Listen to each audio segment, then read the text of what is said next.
In keeping with that theme, now remind you that the title of this transmission is Ghosts.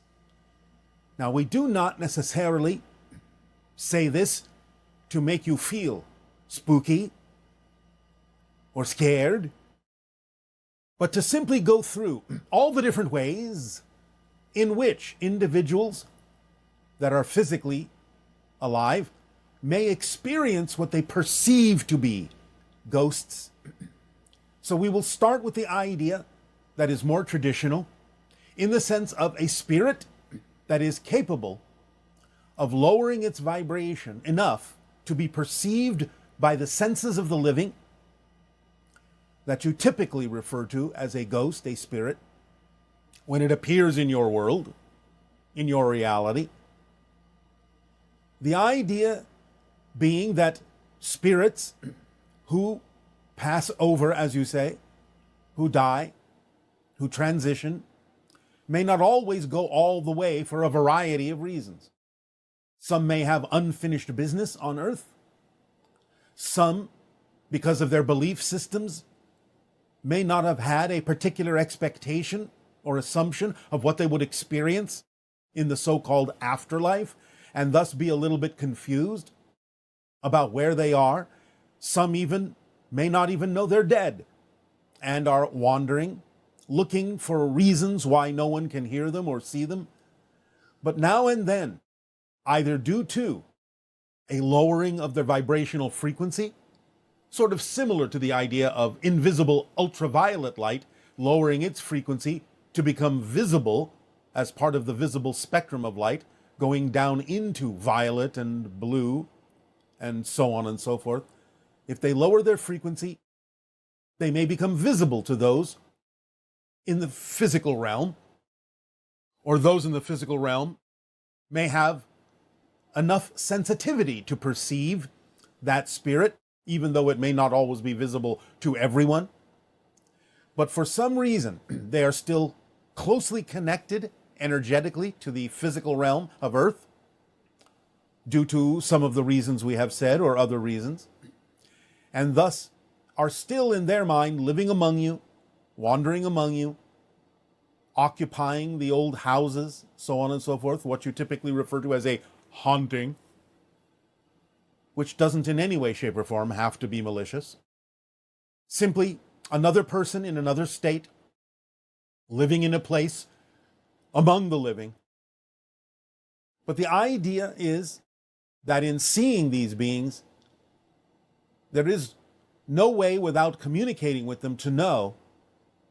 the reason why they may still be in what is referred to as the lower astral realm, very close to the vibration of physical reality, lowering their vibration enough to be perceived by physical beings.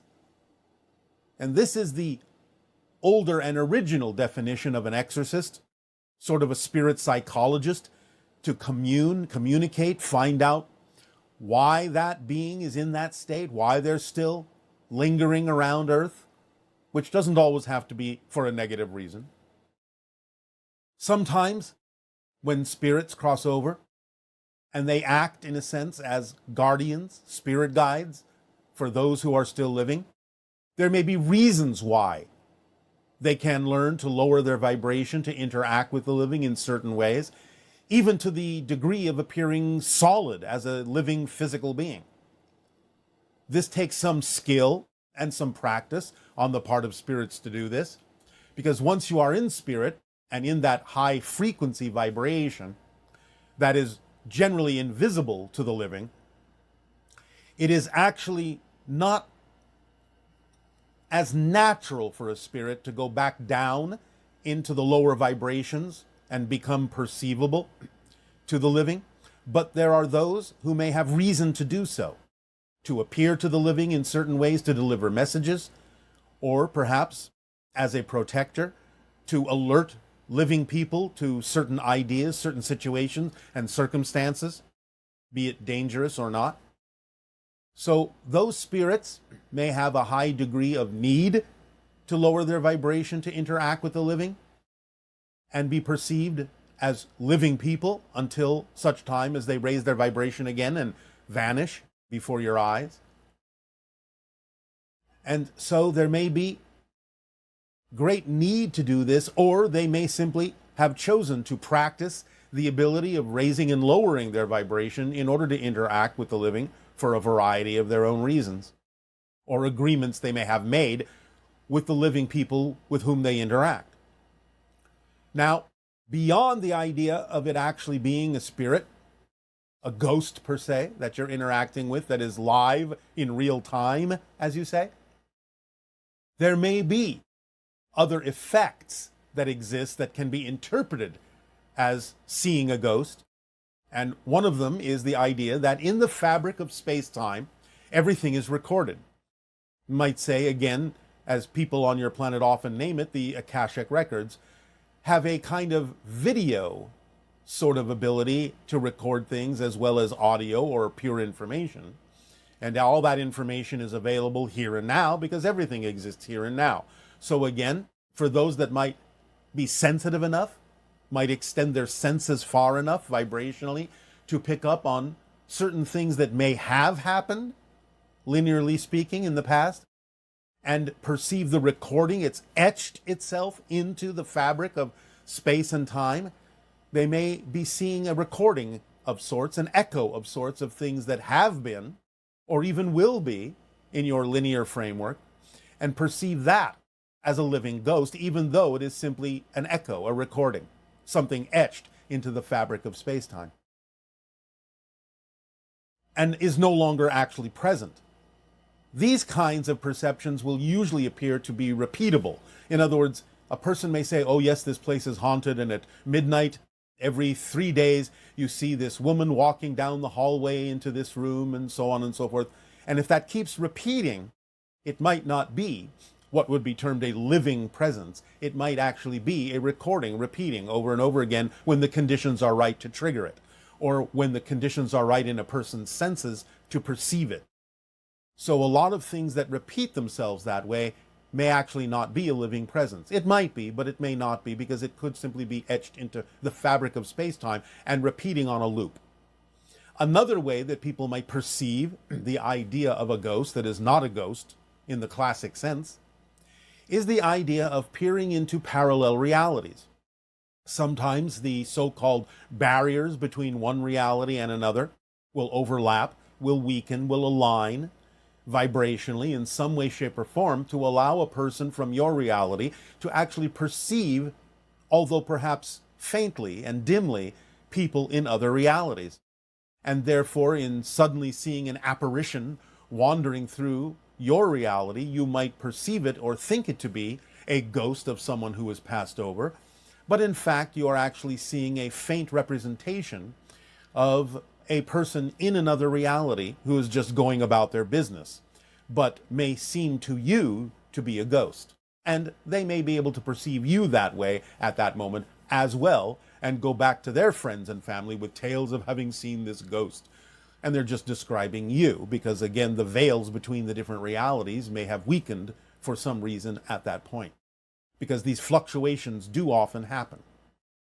There are doorways and portals that open to different dimensions on a regular basis, and some of them are random, and sometimes these openings and closings can allow one in your reality to peer into other realities temporarily until they close again. And sometimes these are interpreted as spirits and ghosts when they are not, in the classic sense, such a thing. But the idea of this season is to allow yourself to open up to the potential communication that can exist between you and spirits, spirit guides, family members who may have passed on, soul family groups who may never have even incarnated. It is the ability of your senses to stretch into that realm, especially if someone close to you has died and is encouraging you to stretch your senses to connect with them in the spirit realm. This is the perfect season and timing to allow yourself to practice this. And this will be the subject of our meditation today, to give you an opportunity to do so. So, allow yourselves during your Halloween season, while having fun, playing scary, while having fun being spooked out, while having fun imagining all sorts of strange apparitions and so on and so forth,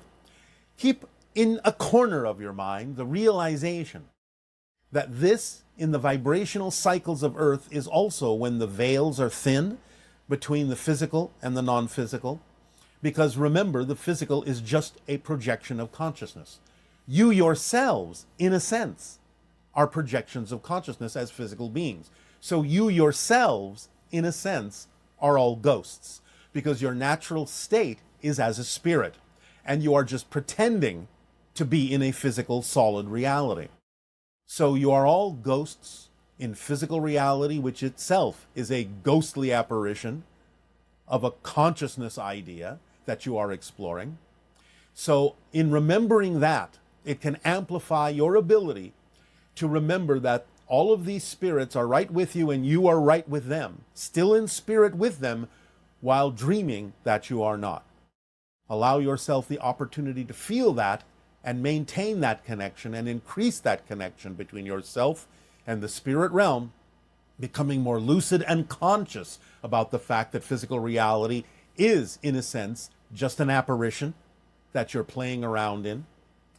And allow yourself this opportunity, because as we do approach the idea of the window of contact and the increase in the splitting prism into different parallel versions of Earth, maintaining and increasing your connection to the spirit realm that you occupy now, right now, as your natural state, will serve you in a variety of ways that we will go into the closer we approach to the beginning of the window of open contact, and serve you with the idea of making contact, because many extraterrestrial beings are extradimensional beings and actually have attributes, just as our civilization does, of both physicality and spirit. And thus, the stronger you connect to the fact that you are a spirit, as you say, not so much a human having a spiritual experience, but a spirit having a human experience, you can identify with us more strongly every day and allow the idea of open contact to be a broader experience with many different kinds of beings who are not just physical extraterrestrials in the way that you think of us, but occupy many different dimensional planes just as you do, who are simply aware of the occupation of those planes just as you can become. And therefore blending and melding and merging the idea of physical and spirit in a way that allow you a great deal of freedom, a great deal of expression, and a great deal of being your true self and expanding what that really means in your world. So be the ghosts in this season that are physical, and have fun when we do our meditation to expand your senses and stretch your senses into the realm of spirit.